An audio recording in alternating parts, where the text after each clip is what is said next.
bien, bonjour à tous les amis, c'est Natfly. On se retrouve aujourd'hui pour une vidéo. Enfin, on se retrouve, ça fait plaisir de vous retrouver. Et aujourd'hui, on va faire une petite vidéo aéronautique où on va parler de Georges Calais. C'est parti!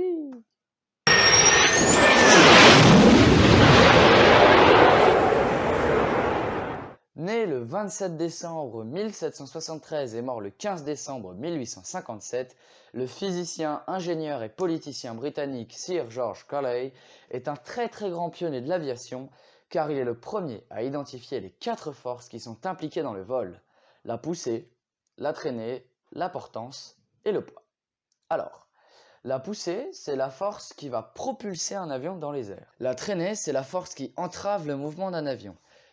Il existe différentes sortes de traînées, notamment celle qui est due au frottement de l'air sur la cabine et celle qui est due aux turbulences. La portance, c'est la force qui va pousser l'avion vers le haut et le poids, c'est celle qui va pousser l'avion vers le bas. Il est surnommé le père de l'aviation grâce à ses idées révolutionnaires pour l'époque, sur les premiers avions. Avant lui, les inventeurs pensaient que les ailes devaient servir à voler et à se propulser. Calais pense que les ailes servent juste à voler et qu'il faut ajouter un moteur pour se propulser.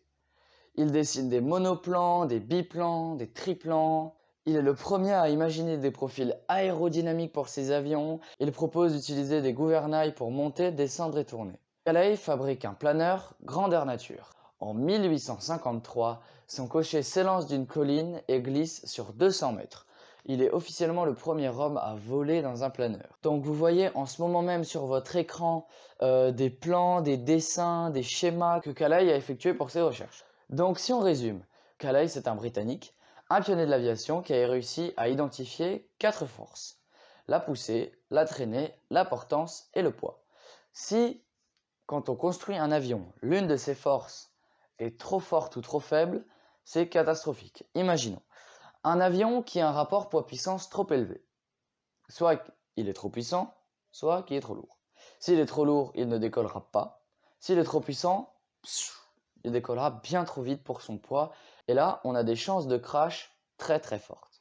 Donc voilà les amis, c'est déjà la fin de cette vidéo. J'espère qu'elle vous aura plu. Si c'est le cas, n'hésitez pas à me bombarder cette barre de pouces bleus, à vous abonner à la chaîne, à laisser des commentaires. Si vous avez des connaissances qui s'y connaissent en aviation, en aéronautique, en musique, en astronomie, n'hésitez pas à me le dire dans les commentaires. Moi, je vous salue les amis, c'était Natfly. Ciao!